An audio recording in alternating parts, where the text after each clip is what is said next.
Hello दोस्तों, PS class में आपका स्वागत है। आज अपन राजस्थान के दुर्गों के ऊपर चर्चा करेंगे। आज मैं कुछ नए पैटर्न से आपको पढ़ाने का प्रयास कर रहा हूँ। रोज मैं आपको क्वेश्चंस करवाता हूँ और उस क्वेश्चन से संबंधित एक्स्ट्रा फैक्ट और जो भी जानकारी है वो बताने का प्रयास करता हूँ।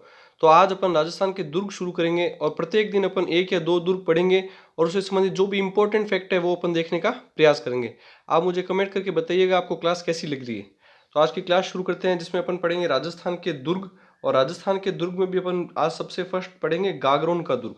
काफी अच्छा दुर्ग है और काफी सारे इंपॉर्टेंट फैक्ट है इस दुर्ग के अंदर, वो अपन देखने का प्रयास करेंगे। तो राजस्थान में काफी सारे दुर्ग हैं और उसमें से अपन जो गागरोन का दुर्ग पढ़ रहे हैं वो कौन सी श्रेणी का दुर्ग है। अब अपन देखेंगे कि इसमें क्या क्या फैक्ट अपने को पढ़ना है। तो गागरोन का जो दुर्ग है वो किस श्रेणी का दुर्ग है।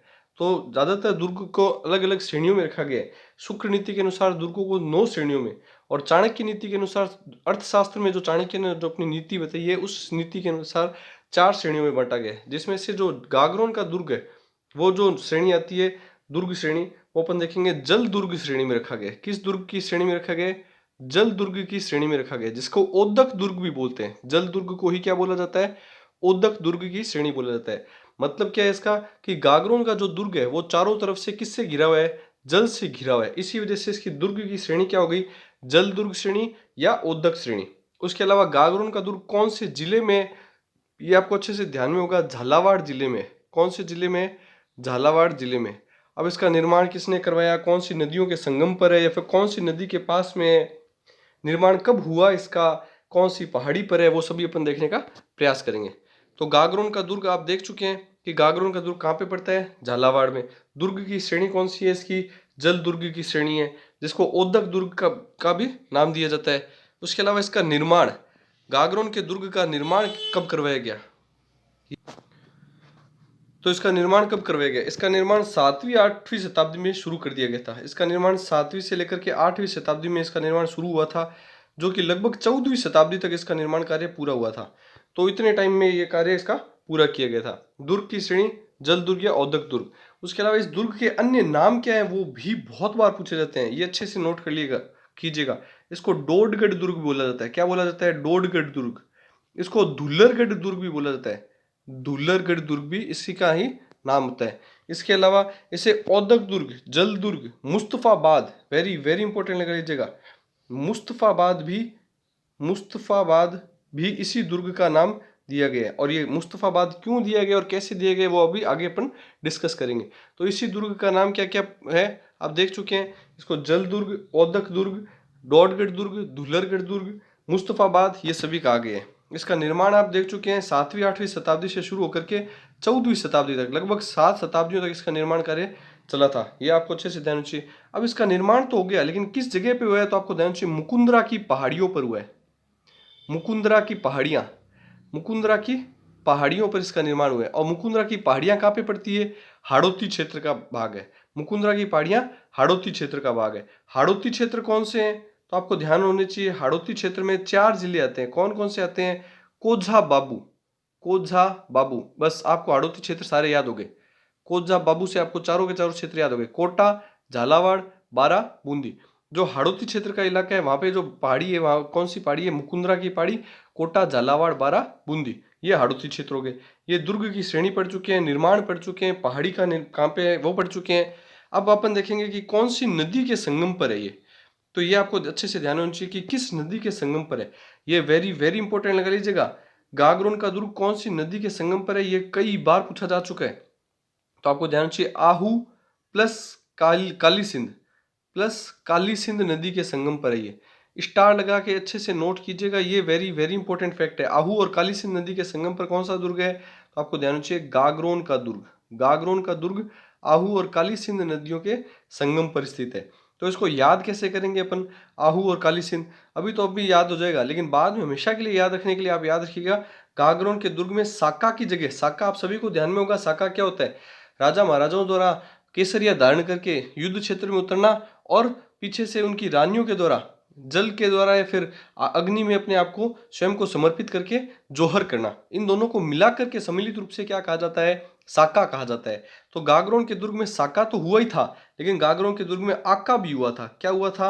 आका भी हुआ था। इस आका से आपको ये काली सिंध और आहू याद हो जाएगा। आ से हो गया आहू और का से हो गया काली सिंध। ये दोनों नदियां आप अच्छे से याद रखेंगे और भूलेंगे भी नहीं। तो गागरोन के दुर्ग में आका हुआ था, मतलब आहू और काली सिंध नदियों का संगम हुआ था। तो इससे आप याद रखेंगे कि गागरोन के दुर्ग का निर्माण किस जगह, कौन सी नदियों के संगम पर है। ये मेरे हिसाब से आपको अच्छे से याद हो जाएगा। उसके अलावा और फैक्ट देखते हैं अपन। और साका, अब साके के ऊपर ही बात करेंगे, लेकिन साका से पहले कुछ और इंपॉर्टेंट बातें करते हैं कि यह दुर्ग है, वेरी वेरी इंपॉर्टेंट लगा लीजिएगा, कि जो गागरों का यह जो दुर्ग है जो बिना नींव के चट्टान पे बना हुआ है, यह शायद ही पूरे भारत का ऐसा दुर्ग होगा जो बिना नींव के सीधे चट्टान पर बना है। बिना नींव सीधे चट्टान पर बना दुर्ग है। वेरी वेरी इंपॉर्टेंट लगा लीजिएगा, ये फैक्ट बहुत बार पूछा गया है कि बिना नींव के सीधे चट्टान पर बना दुर्ग कौन सा है। तो ये आपको अच्छे से ध्यान में होना चाहिए, गागरोन का दुर्ग है। उसके अलावा यहाँ पे एक महत्वपूर्ण दरगाह के बारे में पूछा जाता है। गागरोन के दुर्ग के अंदर एक महत्वपूर्ण दरगाह है, वो है मीठे शाह की दरगाह। किसकी है? मीठे शाह की दरगाह। वेरी वेरी इंपॉर्टेंट लगा लीजिएगा, ये मीठे शाह की दरगाह इसके अंदर स्थित है। और ये कौन से सूफी संत है? ये कौन से संत है? सूफी संत है, जो कि मीठे शाह हैं। और इनका वास्तविक नाम क्या है? हमीदुद्दीन है। इनका वास्तविक नाम क्या है? हमीदुद्दीन चिश्ती, जिन्हें मीठे शाह के नाम से जाना जाता है। और इस दरगाह का निर्माण किसके द्वारा करवाया गया, वो भी आपको अच्छे से ध्यान चाहिए। औरंगजेब के द्वारा। औरंगजेब के द्वारा इस दरगाह का निर्माण करवाया गया। और यह खास कहां से आए थे? खुरसान से आए थे। मीठे शाह जी कहां से आए थे? तो आपको ध्यान चाहिए, खुरसान से आए थे। ये वेरी वेरी इंपॉर्टेंट लगा लीजिएगा ये सारा फैक्ट। मीठे शाह की दरगाह बहुत बार पूछा गया है। मीठे शाह की दरगाह कौन सी दुर्ग के अंदर स्थित है? तो गागरोन दुर्ग के अंदर स्थित है। उसके अलावा यहाँ के एक प्रसिद्ध और काफी अच्छे चर्चित राजा हुए थे, जो कि संत पीपा थे। तो संत पीपा का जन्म भी कहाँ हुआ था? गागरोन के दुर्ग में। वेरी वेरी इंपॉर्टेंट फैक्ट है ये भी।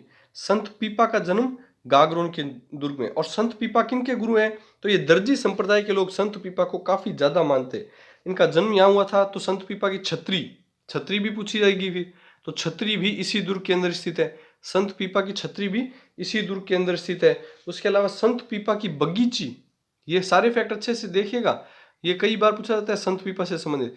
छत्री बगीची यहीं पे स्थित है। लेकिन संत पीपा से संबंधित अगर बात आई चुकी है तो एक क्वेश्चन और बनता है संत पीपा पे, कि संत पीपा की गुफा कहाँ है? गुफा कहाँ है संत पीपा की? पीपा गुफा कहाँ है? पीपा जी की गुफा कहाँ है? तो वो आपको अच्छे से ध्यान रखिए, टोडा रायसिंग टोंक में। टोडा रायसिंग टोंक में। ये आपको अच्छे से नोट करना है, इसमें आप कंफ्यूज मत हो जाइएगा कि टोडा रायसिंग टोंक के अंदर पीपा जी की गुफा है। पीपा जी की गुफा है। संत पीपा की गुफा कहाँ है? तो टोडा रायसिंग टोंक में। छतरी यही है, छतरी इस गागरोन के दुर्ग में ही है, और बगीचे भी इसी दुर्ग में है। ये वेरी वेरी इंपॉर्टेंट लगा लीजिएगा। और संत पीपा के पिताजी के बारे में भी आपको ध्यान में होना चाहिए। पीपा जी के पिताजी कौन थे? संत पीपा जी के पिताजी थे कड़वा राव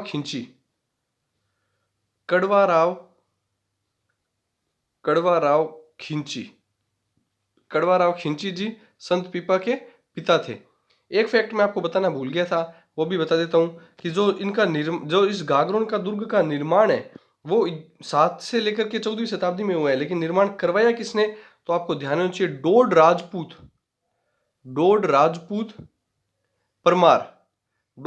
कौन था? परमार के द्वारा इसका निर्माण करवाया गया है। ये वेरी वेरी इंपॉर्टेंट है, ये भी आपको अच्छे से ध्यान में होना चाहिए था। ये पहले अपन बात करते समय भूल गए थे, इसलिए मैंने अब आपको बताया कि डोड राजपूत परमार के द्वारा इस दुर्ग का निर्माण शुरू करवाया गया था। अच्छे से ध्यान रखिएगा, वेरी वेरी इंपॉर्टेंट फैक्ट लगा लीजिएगा। अब अपन एक लास्ट चर्चा करते हैं इसके ऊपर, जो इसके में साका हुआ है। इस दुर्ग में जो साका हुआ है उन साकों के ऊपर चर्चा करते हैं। इस दुर्ग में मुख्य रूप से 2 साके हुए हैं। कई युद्ध तो कई हुए हैं इस दुर्ग में, लेकिन साके इस दुर्ग में 2 ही हुए हैं। साका का मतलब मैं पहले भी बता चुका हूं आपको कि पुरुषों के द्वारा तो क्या किया जाता है? पुरुषों द्वारा केसरिया धारण किया जाता है। क्या? केसरिया वस्त्र धारण किया जाता है। और महिलाओं द्वारा क्या किया जाता है? जोहर किया जाता है। महिलाओं द्वारा क्या किया जाता है? जोहर। इन दोनों को मिला करके क्या होता है? साका होता है। ये दोनों चीजें होगी तभी साका कहलाएगा, ये आपको ध्यान होना चाहिए। पुरुषों के द्वारा तो केसरिया वस्त्र धारण करके युद्ध क्षेत्र में उतर जाना, और केसरिया धारण करने का मतलब ये था कि जब तक युद्ध अगर हम जीतेंगे नहीं, चाहे हमारे प्राण भी जाओ, हम वापस युद्ध से लौट करके नहीं आएंगे। इसी वजह से वो केसरिया वस्त्र धारण करके युद्ध क्षेत्र में उतरते थे। और महिलाओं को ये पता होता था कि जब वो केसरिया करने उतरे हैं तो हमें भी काफ़ी ज़्यादा हद तक यही माना जाता था कि मृत्यु निश्चित है और सामने वाले से हारना निश्चित है। इसी वजह से वह भी जौहर करने के लिए अपने अग्नि कुंड को तैयार करती थी, जिसमें वो अग्नि स्नान करने का कार्य करती है। अग्नि स्नान का तात्पर्य अग्नि में अपने आप को न्योछावर कर देना।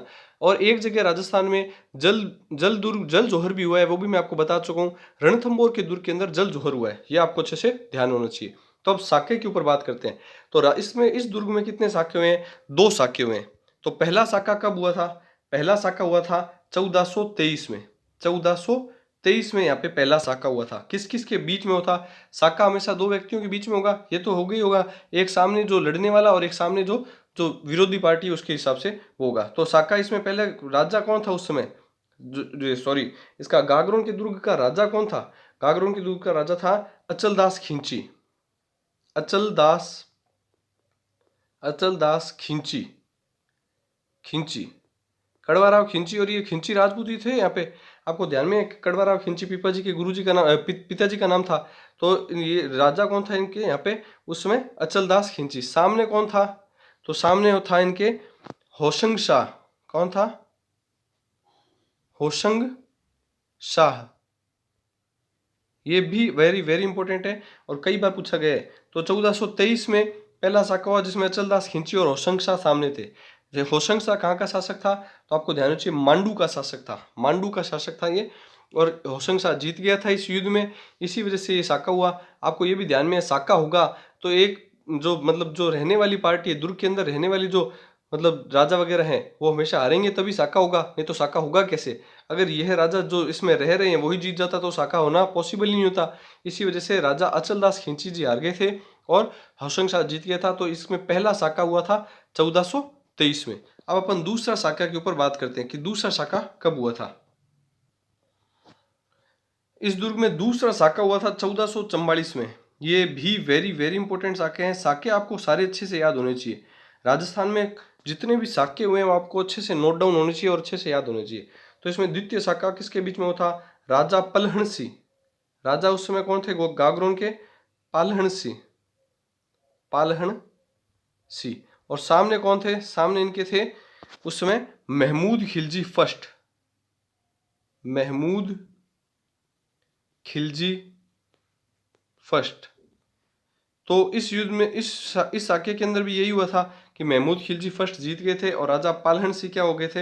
हार गए थे। इसी वजह से ये साका हुआ था। तो ये दोनों साके आपको अच्छे से देने चाहिए। पहला 1423 में और दूसरा 1444 में हुआ था। उसके अलावा जो मैंने आपको पहले भी बताया था कि इसमें मुस्तफाबाद इसका नाम रखा गया था, मुस्तफाबाद। तो वो महमूद खिलजी फर्स्ट ने जब ये जीता था, जब ये युद्ध जीता था दूसरा साके वाला, उसके बाद में इसका नाम क्या रखा गया था? मुस्तफाबाद रखा गया था। इन्होंने ही इसका नाम मुस्तफाबाद रखा था। यहाँ पे एक कोर्ट का निर्माण करवाया था। इस दुर्ग के अंदर एक कोर्ट का निर्माण करवाया और उसका नाम मुस्तफाबाद रखा गया था। इसीलिए इस दुर्ग को मुस्तफाबाद के नाम से भी जाना जाता है। अब और कुछ एक्स्ट्रा फैक्ट देख लेते हैं इस दुर्ग से संबंधित जो कुछ रह गए हैं। तो इस दुर्ग से संबंधित एक्स्ट्रा फैक्ट में देखेंगे अपन कि गागरोन के दुर्ग के अंदर पत्थरों की वर्षा करने वाले एक संयंत्र है। पत्थरों की वर्षा करने वाला एक संयंत्र, ये भी अच्छा है क्वेश्चन कि पत्थरों की वर्षा करने वाला संयंत्र कहाँ पे है? तो ये आपको ध्यान में होना चाहिए, गागरोन के दुर्ग के अंदर स्थित है। उसके अलावा यहाँ पे गिद्धकराई पहाड़ी है। यहाँ पे एक गिद्धकराई पहाड़ी है जिस पर मृत्युदंड की सजा दी जाती है। गिद्धकराई पहाड़ी है जिस इस पहाड़ी के ऊपर व्यक्ति को खड़ा करके वहां से नीचे गिरा दिया जाता है। तो मृत्युदंड की सजा इसी पहाड़ी से दी जाती थी।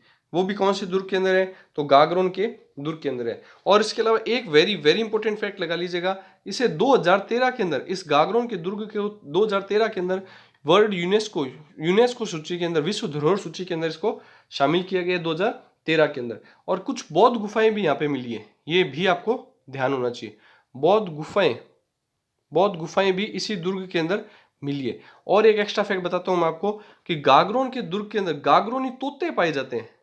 गागरोनी तोते पाए जाते हैं और इन गागरोनी तोतों की विशेषता यह है कि ये मनुष्य के समान बोलते हैं। ऐसी शायद मेरे हिसाब से तो ये मिथ ही मान सकते हैं। ऐसे तोते पाए जाते हैं जो गागरोनी तोते हैं, जो मनुष्य के हिसाब से बोलने का कार्य करते हैं। प्रैक्टिस करवा के आजकल अपन यह करवा सकते हैं, किसी भी तोते को बुलवा करके स्पेसिफिक कोई तोता सिर्फ यही कार्य करे जो अपने मतलब जन्म से लेकर के ये कार्य करे, ये होना पॉसिबल कम है वैसे, लेकिन एक मिथ के रूप में माना जाता है कि गागरोनी जो तोते पाए जाते हैं वो कैसे हैं, मनुष्य की भांति बोलने का कार्य करते हैं। और यह तोता किसके पास था, यह भी वेरी वेरी इंपॉर्टेंट, रानी पद्मिनी के पास था। रानी पद्मिनी के पास, जो चित्तौड़ वाला पद्मिनी और रतन सिंह वाली कहानी है वो आप सभी ने सुनी होगी। साका हुआ था जो चित्तौड़ का सबसे बड़ा साका माना जाता है, 1600 रानियों के साथ एक साथ साका किया गया था। वो रानी जो पद्मिनी थी उनके पास में कौन सा तोता था, तो ये भी आपको ध्यान रखना चाहिए, गागरोनी तोता, जो मनुष्यों के समान बोलने का कार्य करता है। आई होप जो भी मैंने आपको गागरों से संबंधित एक्स्ट्रा फैक्ट बताए हैं आपको अच्छे लगे होंगे, और आपको क्लास किस प्रकार से लग रही है आप मुझे कमेंट करके जरूर बताइएगा।